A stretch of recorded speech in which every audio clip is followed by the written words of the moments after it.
This is Akashvani. In the program Insights, now we bring you an exclusive interview with Secretary, Ministry of Culture, Vivek Aggarwal on historic return of Piprava relics, another milestone in preserving India's cultural heritage. Interviewer is Diksha Saxena, Akashvani correspondent.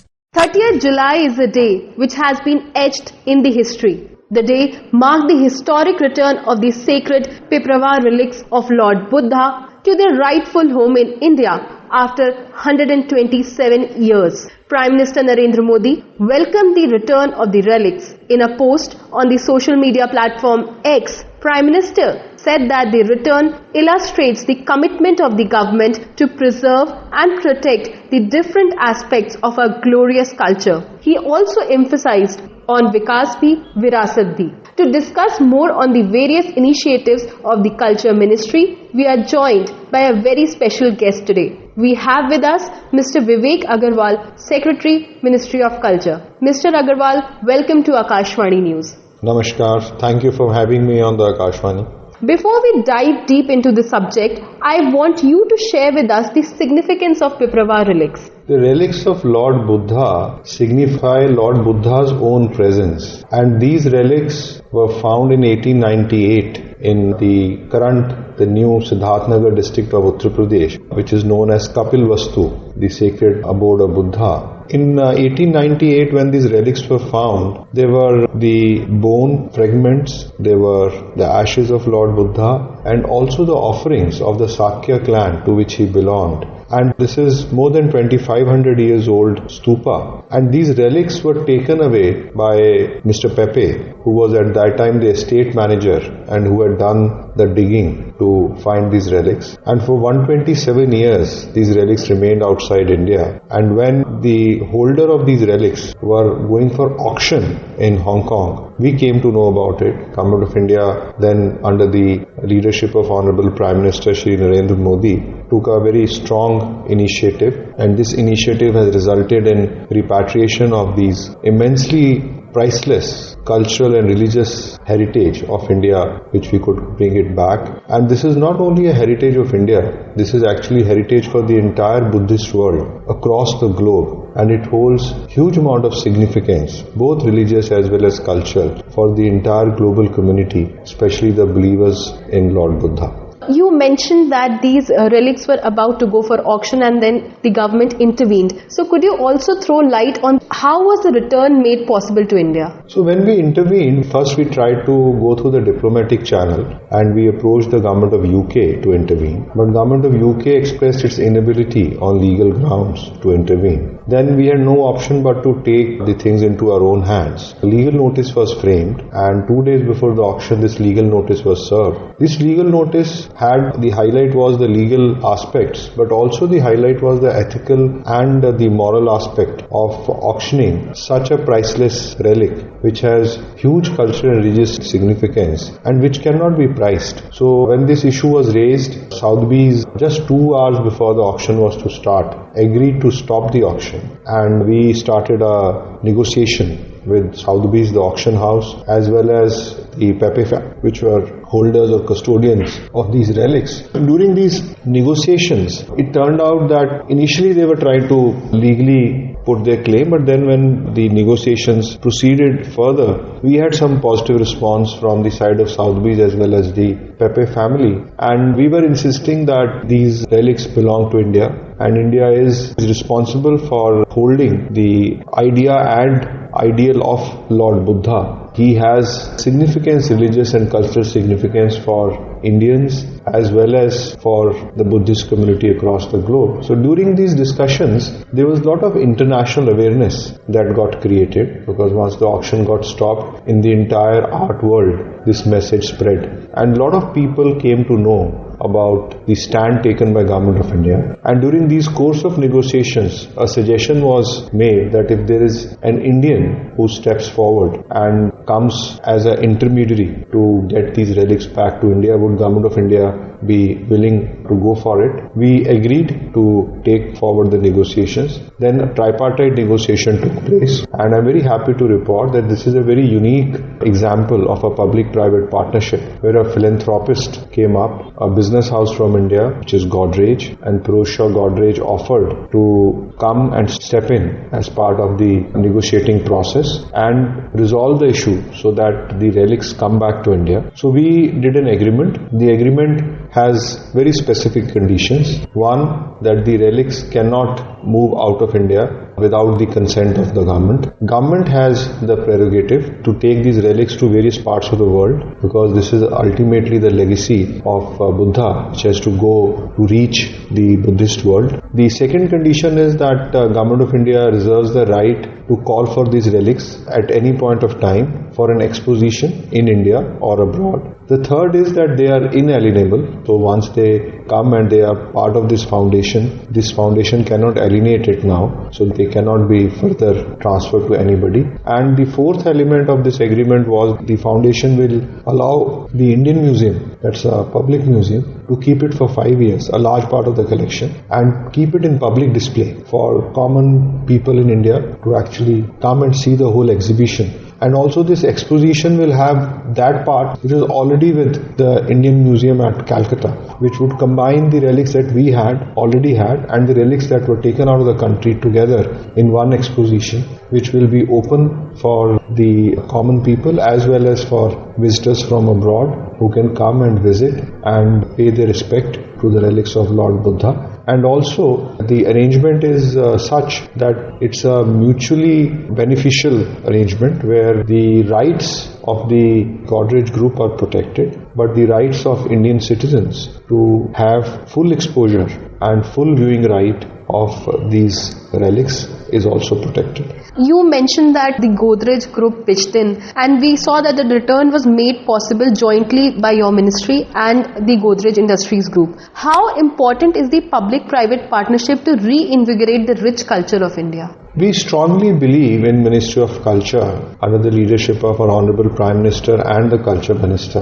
that the cultural heritage of India is a common heritage of the entire citizen population of the country, and the culture which has emerged from this land of Bharat has to be protected, conserved, preserved and projected to the entire world by everybody. It's not only the government which has the role to play, it is also every citizen of the country has to come forward to play that role. So wherever citizens are involved in managing the heritage or the monuments, or our artists, our classical vocal singers, our folk singers, whole groups of communities which are actually repositories of this cultural wealth are stakeholders. Similarly, the corporate world is also a stakeholder. So we do believe that in all aspects of preservation, conservation and projection of India's rich cultural heritage, there is a role for all stakeholders to come together, and we welcome the role that can be played by the corporate India to be a partner, and we are looking for these partnerships in our management of monuments, in protection of our heritage, in projection of that heritage across the globe,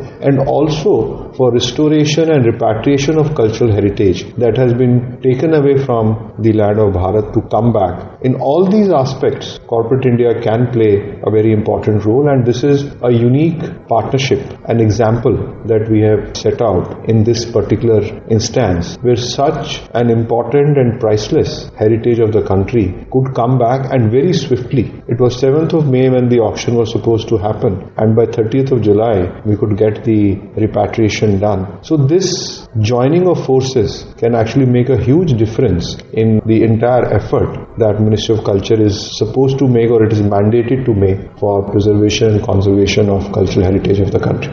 Moving on, Mr. Aggarwal, the father of nation Mahatma Gandhi rightly said that India's soul lies in its villages. To give momentum to this and to preserve and promote India's rich cultural heritage, the Ministry of Culture, your ministry, has established the National Mission on Cultural Mapping. The mission aims to document India's cultural heritage and its potential mission to revitalize rural economies. NMCM launched Mera Gaon Meri Dharohar portal in June 2023. I would like you to throw some light on this. So this is another very important initiative that Ministry of Culture has taken. We have tried to map all the cultural aspects of each village and make a digital repository of each village's cultural assets, their food habits, the dress, various festivals, if there are any monuments or heritage properties in the vicinity in the village. All that have been very carefully mapped. Now the initiative is that we involve the panchayats. We have separate portal for each panchayat and villages in that panchayat. The portals remain updated for the cultural heritage. We also encourage the village panchayats to look at protection of heritage and also to maintain the unprotected monuments which would be there, and also become our ambassadors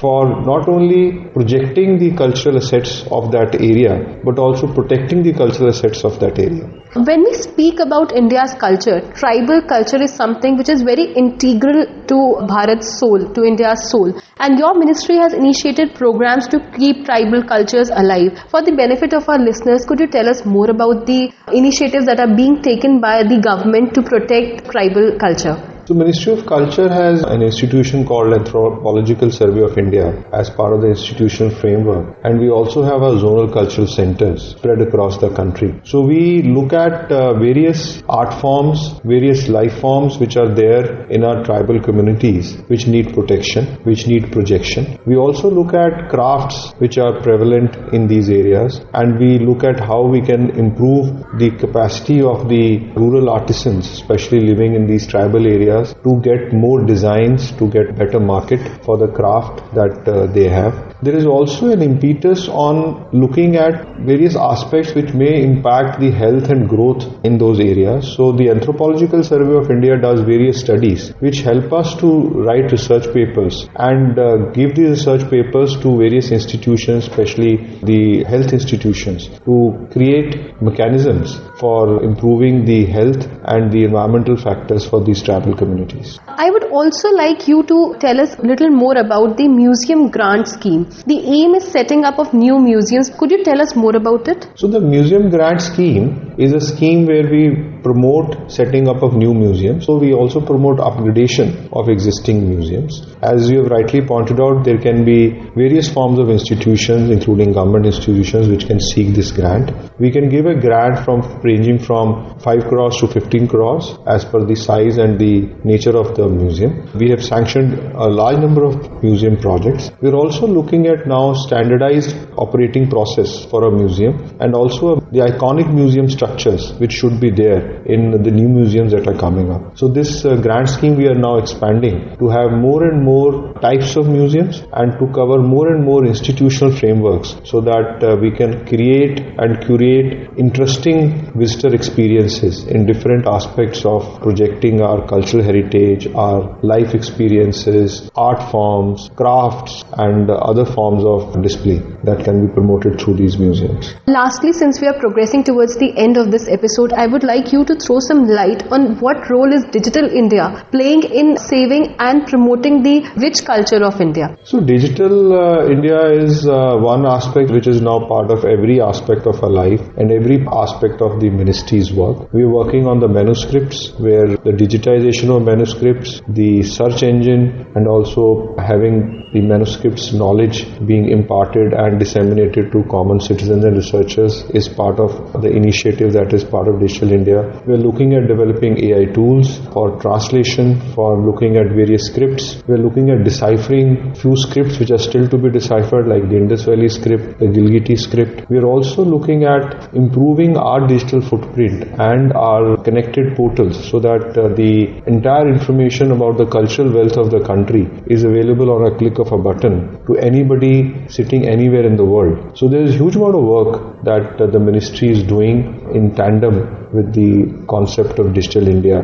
which will really be an important milestone for, as I said, as our basic mandate is for conservation and preservation of our cultural heritage, as well as projection and dissemination of the cultural knowledge and cultural assets to citizens of India as well as to the entire world. Thank you so much, Mr. Aggarwal, for giving us deep insights on the efforts that are being taken by the government to preserve the rich culture of India. Thank you so much for joining us for insights tonight. Thank you. Jai Hind. You were listening to an exclusive interview with Secretary, Ministry of Culture, Vivek Aggarwal on historic return of Piprava relics, another milestone in preserving India's cultural heritage. Interviewer was Diksha Saxena, Akashvani correspondent. This program was produced and presented by the News Services Division of Akashvani.